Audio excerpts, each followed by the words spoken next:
It's still happy hour with John Gaskins. This round's on me. All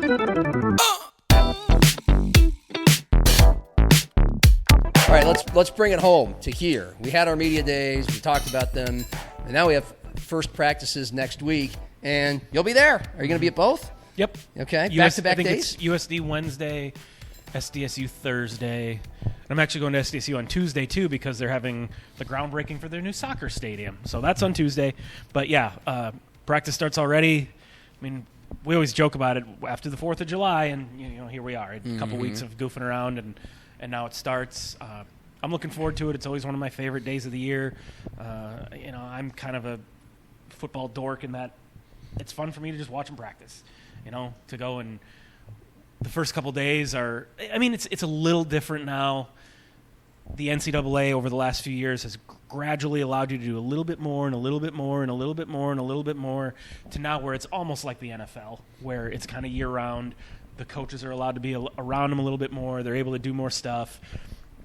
So it's not as much – it used to kind of be the first couple days did feel like a first day, kind of easing into it, a lot of individual stuff, a lot of just drills, almost even like calisthenics kind of stuff.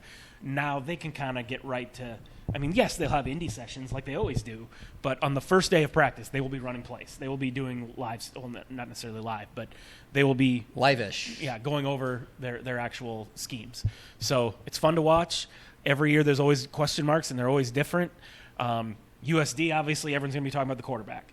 When I'm there on Wednesday, I'll probably spend almost all my time watching the quarterbacks because that is a legit, real – like sometimes, there's a quarterback competition, but you kind of feel like who's probably going to be the guy. Yeah. We have no idea here. Yeah. And I don't get any indication from Matt Vitztham that he's leaning in any direction.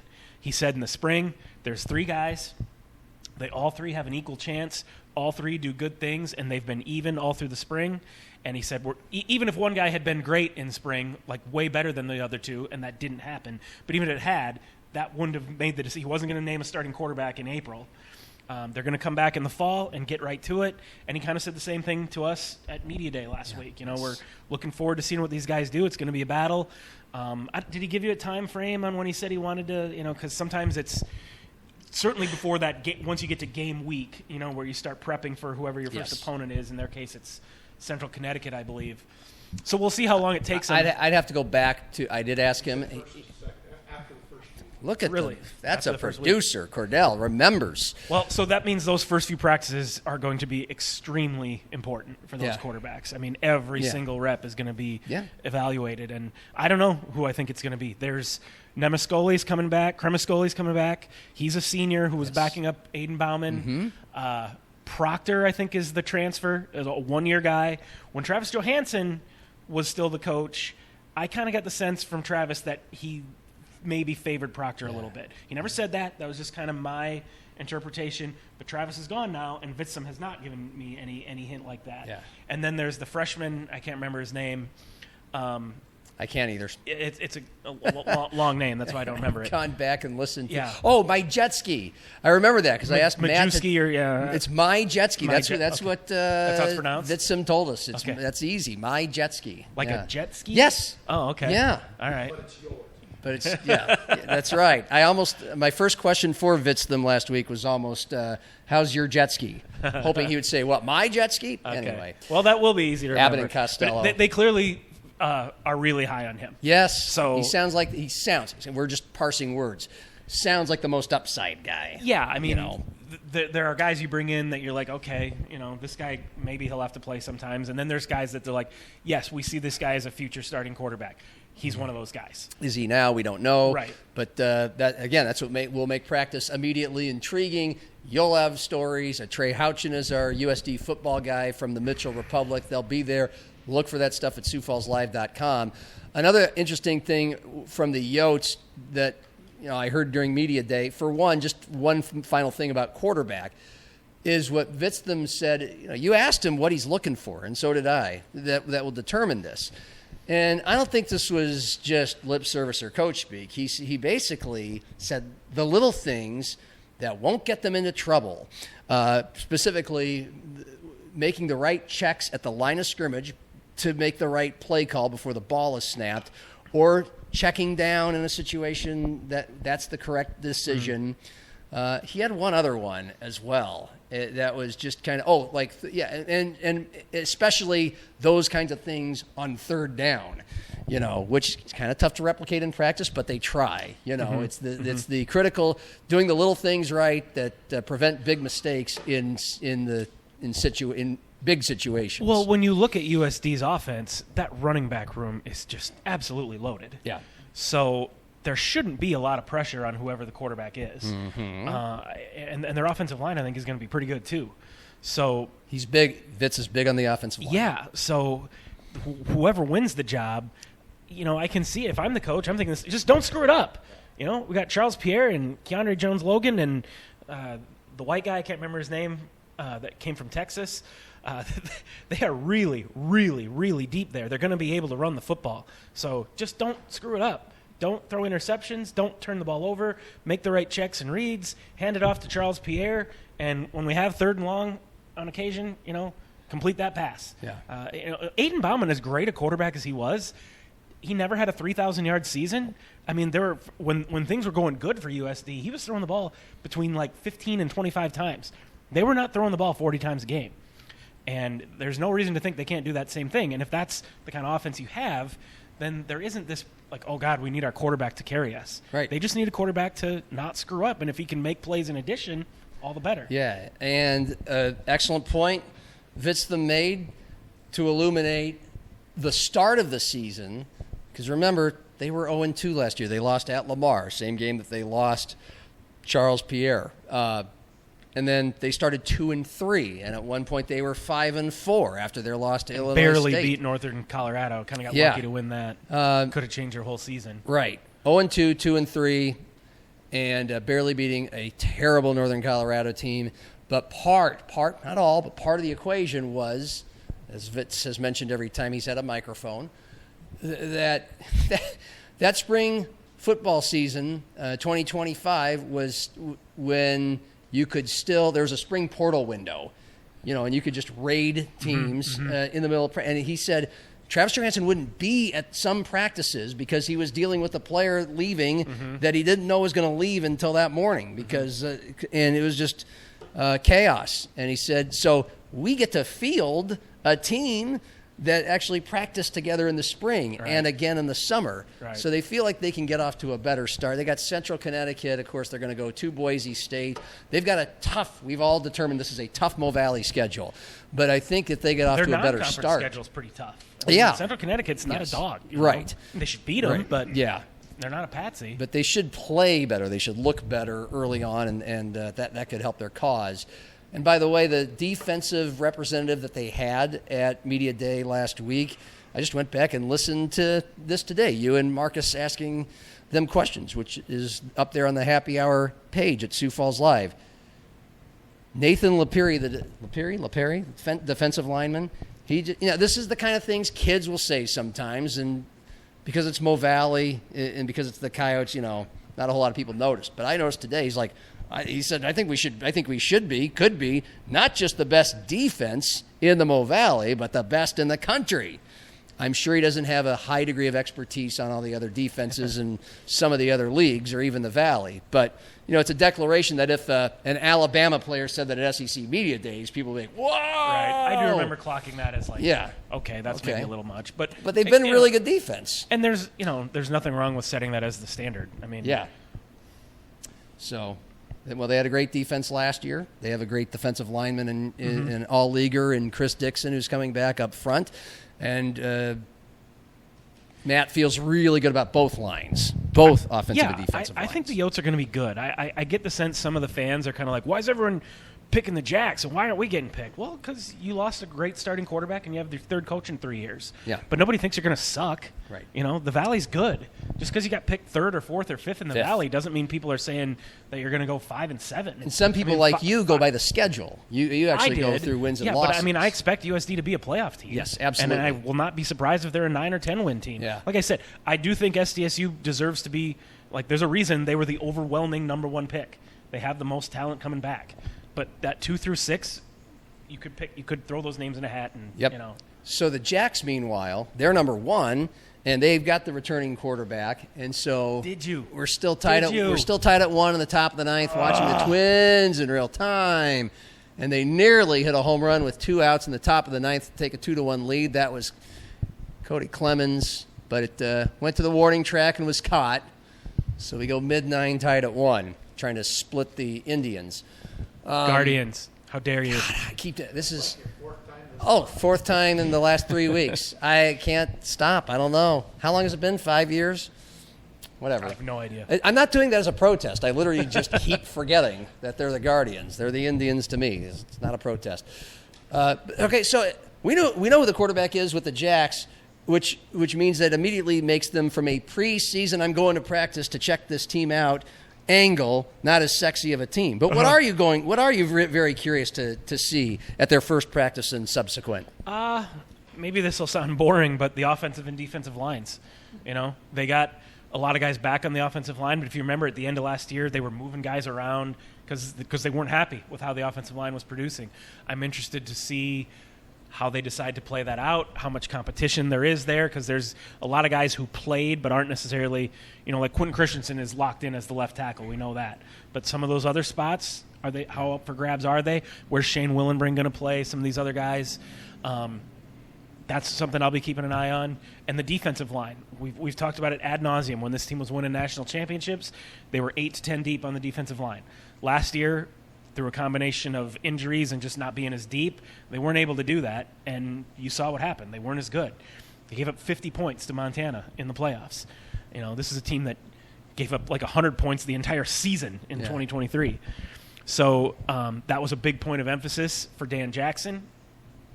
I do think there's a lot of depth there. They brought in Carter Sitzman, a stud pass rusher from Wayne State.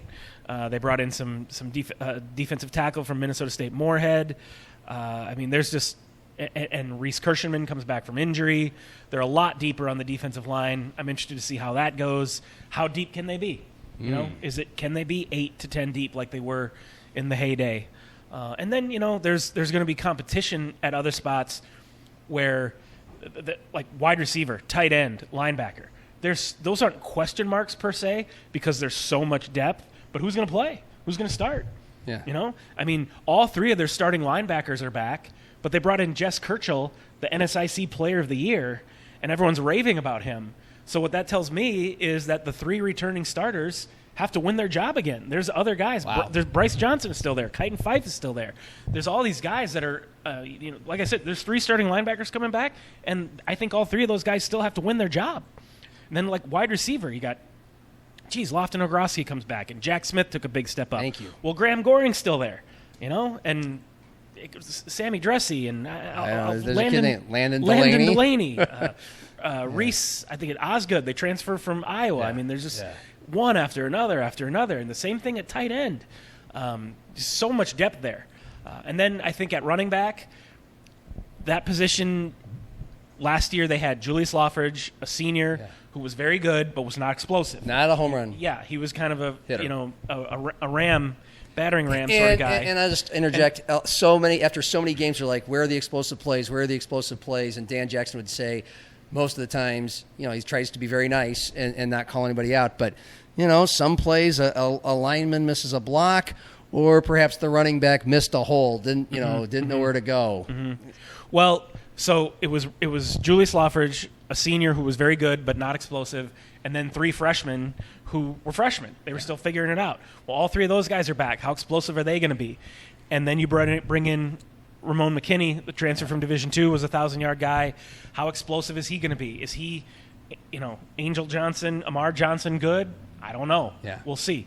But everyone seemed to be pretty impressed with what they saw in the summer. Yeah. So that'll be a position to keep an eye on too. Yeah. Well, backup quarterback. There's not a competition for QB1, but there's certainly a competition for QB2. Jack Henry's clearly better than he was last year. He's much more ready to go. But they bring in I forget the guy's name, but the transfer from Northern Illinois. Yeah. And he started some games at the FBS level. He didn't come here to be the third stringer. So that'll be interesting to watch. Don't worry, folks. We'll know all the names by the end of next month. I just wrote it down today. The white guy running back from Texas. I'm getting old. I don't remember. We're gonna get. Does not work I as well know. as We're gonna get. Somebody's gonna slam us for that. That's okay. We're still Holtz, yeah. We're in preseason form too. But so I was going to mention receivers as like my number one, just to be incredibly.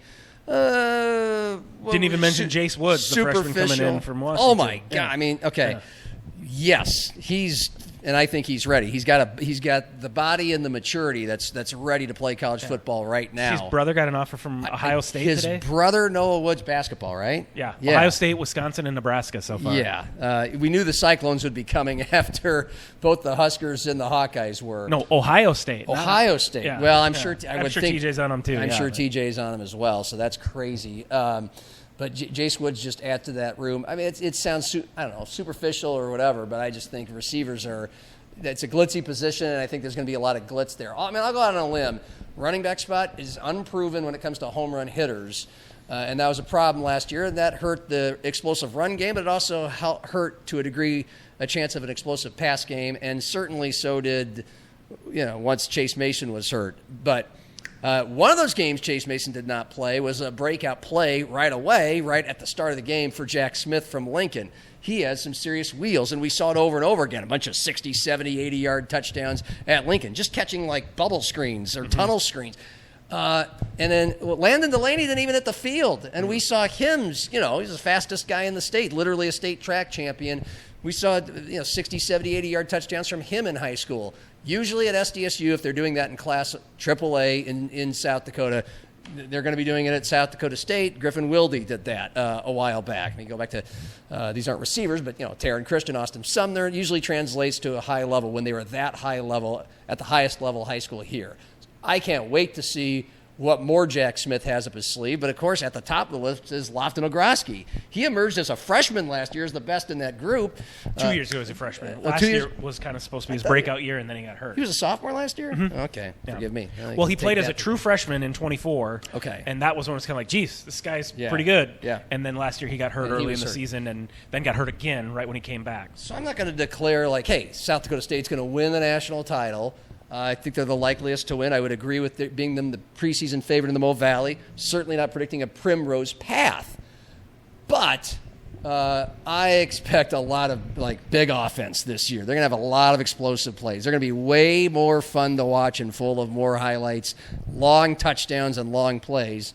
And, of course, some of them will come from the feet of Chase Mason this year. I just think with those rooms and the offensive line slightly improved, it's just expect a lot of wow out of SDSU football this year. So a guy who made this FBS endeavor and Division I and the Summit League and the Summit League basketball tournament endeavor all possible, these kinds of things that we talk about for the Jacks and the Yotes, passed away on Saturday. Patrick and Lally covered it right here in these seats on Monday, on our Monday show. But, a quick moment from you just to get your own words about T. Denny Sanford dying at 90. And, we went through the good and the bad and the controversial about T. Denny and his influence on the community, how he made all his money, and some investigations into potential criminal activity late in his life that didn't end up being going to court. But specifically the sports, your own thoughts as you saw this all unfold right here as a sports writer here in Sioux Falls the last 25 years. Well, Sanford Pentagon, Denny Sanford Premier Center, the Sanford International, the Sanford Jackrabbit Athletic Complex, the Sanford Coyote Sports Center. I'm sure I'm missing several. Yeah. That's really all you need to say. Yeah. I mean, the guy funded everything. Yeah. Would that money have come from somewhere else if he wasn't there? I don't know. But to say that he had an impact on the sports community here would obviously be a pretty big understatement. Yeah, I've got a few statements, and this is the forum I'll choose to read them from the ADs at USD and SDSU and Augie. John Schemmel wrote me that it's impossible to look at the campus of USD and really the entire state of South Dakota and not see Mr. Sanford's generosity staring right back at you. It is unmatched. His impact on Coyote athletics is felt by all our student athletes and coaches every day. We, the Summit League, have the best mid-major conference basketball tournament in the country because of him. There aren't enough words I could say to appropriately recognize and honor his legacy! ! I'm just endlessly grateful to him, and I know my life in South Dakota, personally and professionally, is a hell of a lot better because of him. And Justin Sell wrote back to me as well later in the day, and here are Justin Sell's own words. Denny had a tremendous impact on us at SDSU, but more importantly, he made this entire state better and helped make us think differently about what we should aspire to be. I think there's some truth in that. I would give a lot of that credit to Kelby Krabbenhoff, too. I think he was, in a lot of ways, the one who had the vision and was able to get the money from Denny Sanford to go to a lot of those things. Yeah, for sure. Because sometimes you get confused. Because I looked a bunch of this up. Like, some of these big projects that have his name on him, sports-wise and otherwise, were funded directly by him, and some of them were funded through Sanford Health, which always was kind of funded by him. But you're right. I'll never forget Kelby. When Great Shots opened, another thing not possible without Denny Sanford, out there in the Sanford Sports Complex, the Topgolf. Groundbreaking. Johnny Bench was there, but I remember interviewing Kelby and asking him about Augustana, because Kelby was a big Augustana proponent. Denny was kind of a booster, and I said, "Well, do you think Augie's going to go to Division I, or do you feel strongly they would compete well? Is there a big movement?" And Kelby was kind of like, "Yeah." And I said, "Well, what about the money?" And he said, "You're talking to a guy who convinced another guy to spend $500 million on a healthcare system." Well, we talked to Josh Morton yesterday, and Josh said, Denny has meant everything to Augustana as well. The lead gift and where they started with the Midco Arena, that became their crown jewel, that led to their division. It started with Denny, and then they went for others for the money. And he said he had a meeting with Stephanie Herseth-Sandlin, with Pam Holman, the vice president, and Josh. And at the meeting, they gave Denny a list of options, a menu of things that they're looking to, big projects at Augie that what looks good to you that you'd like to help. And Division I hockey, his eyes lit up. So there you go from Augie. Okay, we're out of time, literally out of time. You enjoyed the Cordell, the countdowns. Still 1-1 in the ninth, so we'll find out if the Twins won tomorrow. But that's the rest of our show. That's the end of our shows for the week. Okay, fine. Thanks for coming by the Orion. When Cordell said you have 3 minutes? I did. 8 minutes ago? We're practicing for when we are on. I wonder why you're never on time for anything. We're getting better, though. This is like just a minute over. We're practicing for when we're going to be on TV here on KSFL very soon. That'll go great. It will. Thank you, Zim. Thank you, John Oppold and the Orion Pub. Thank you, Cordell. Cheers.